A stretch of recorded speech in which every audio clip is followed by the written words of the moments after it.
Okay, तो हम लोग लिक्विडिटी रेशियोज में फिर से और प्रैक्टिस करेंगे। अभी हम लोगों ने पिछले वीडियोस में क्वेश्चन भी देखा, बेसिक सीख गए, कॉन्स्टिट्यूएंट आइटम, करंट एसेट्स के क्या क्या होंगे, करंट लायबिलिटीज के क्या क्या होंगे, और constituent based current ratio, quick ratio solve करने के हम लोगों ने क्वेश्चन का प्रैक्टिस किया।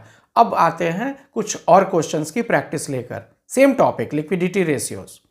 सो let's start now. Question number 2, calculate current ratio and liquid ratio. Once again यहाँ पे चेंज क्या किया है मैंने, नाम क्विक रेशियो के जगह लिक्विड रेशियो वर्ड यूज किया है। तो हम लोग जब आंसर भी प्रेजेंट करेंगे तो क्विक रेशियो ना लिख के लिक्विड रेशियो लिखेंगे, सिंपल है, दो बोथ आर सेम।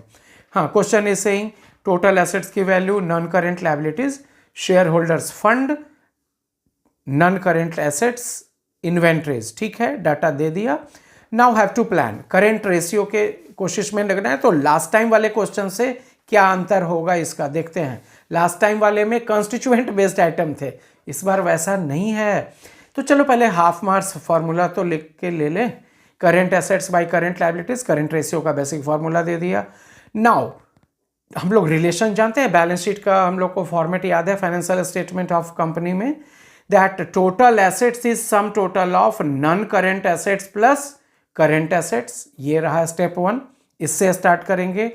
तो हम लोगों को चाहिए क्या, करंट रेशियो। यहां से हम लोग करंट एसेट्स एक तरफ रख के total assets minus non current assets हो जाएगा next step. And we have been provided amount of total assets, ये रहा 1 लाख, क्वेश्चन में दिया है। नॉन करंट एसेट्स की वैल्यू क्वेश्चन में दी हुई है 50,000। So ultimately current assets, numerator of current ratio 50,000 आ गया। Simple step. Now next task is to find current liabilities. कैसे पाएं करंट लायबिलिटीज का आपको जुगाड़ लगाना है। तो वहां पे याद रखना होगा, आपको जानना होगा कि total liabilities of a company क्या क्या होता है। याद करो पूरा फुल स्ट्रक्चर ऑफ कंपनी। इसलिए इस चैप्टर का सक्सेस आपका डिपेंड करेगा फाइनेंशियल स्टेटमेंट में जो बैलेंस शीट का फॉर्मेट है ना, उसे आपके माइंड में एकदम होना चाहिए, तो वो आपको काफ़ी हेल्प करेगा। तो वहाँ से जब याद करो, आप चाहो तो जाके चेक कर लेना।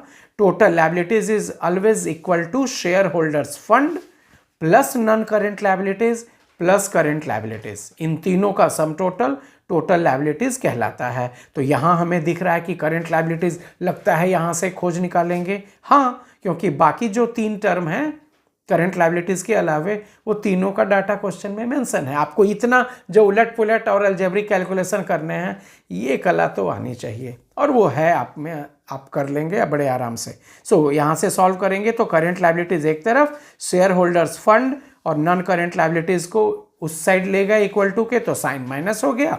Not putting the values. Total assets question में दिया है 1 लाख, पुट कर लिया।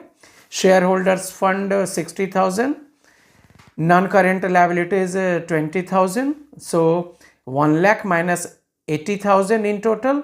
करेंट लायबिलिटीज भी मिल गया 20,000।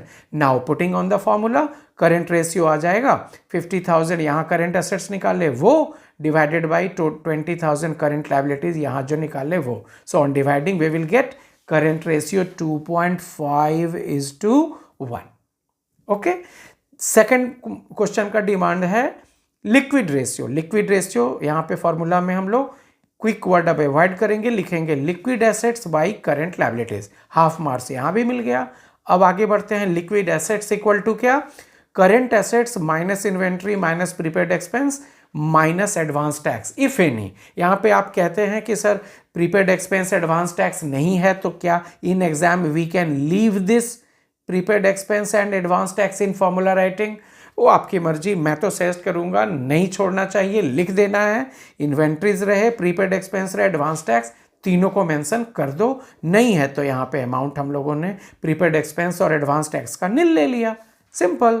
सो let's calculate. Liquid assets equal to current assets 50,000, कहाँ से आया, ये रहा। यहाँ दोबारा थोड़ी कैलकुलेट करना है हम लोगों को।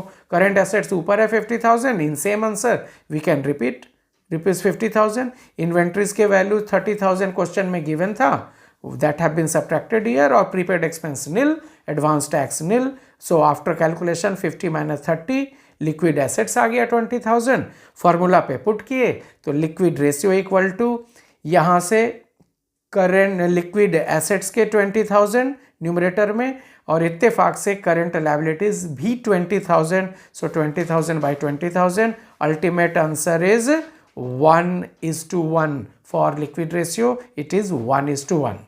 ठीक है ना। तो दोनों क्वेश्चन है सेम टॉपिक पे, बट आपने दोनों क्वेश्चन का अप्रोच देखा। यही चीज नोटिस करना है, यही चीज आपको अपने कॉपी में नोट डाउन करने हैं, कुछ प्रैक्टिस करने हैं। जो फर्स्ट आपको मैं क्वेश्चन ला कर दिया कंस्टिट्यूएंट बेस्ड आइटम की 7, 8, 10, 12 आइटम दे देगा आपको, उसमें से पिक करके करंट एसेट्स खोजने हैं, पिक करके करंट लायबिलिटीज खोजने हैं, पुट करने हैं, करंट रेशियो आ जाएगा, पुट करने हैं, लिक्विड रेशियो आ जाएगा। लेकिन ये क्वेश्चन टॉपिक सेम है बट क्वेश्चन के पूछने का अप्रोच डिफरेंट है। यही नोटिस करना है। अपने कॉपी में हिंट लिख लो कि this question number 2 is based on some finding variables. ये डायरेक्टली प्रोवाइडेड डाटा नहीं है। यहां पे आपको यदि बैलेंस शीट का फॉर्मेट नहीं याद है तो करंट एसेट्स के कंस्टिट्यूएंट आइटम का बंच जान के भी क्या कर लोगे, ये क्वेश्चन उस पर बेस्ड है नहीं। तो हर तरह से आपको तैयार रहना है। मैं हूं आपके लिए, हर तरह से क्वेश्चन लेकर आऊंगा और आपको बिल्ड करूंगा। श्योर। ओके।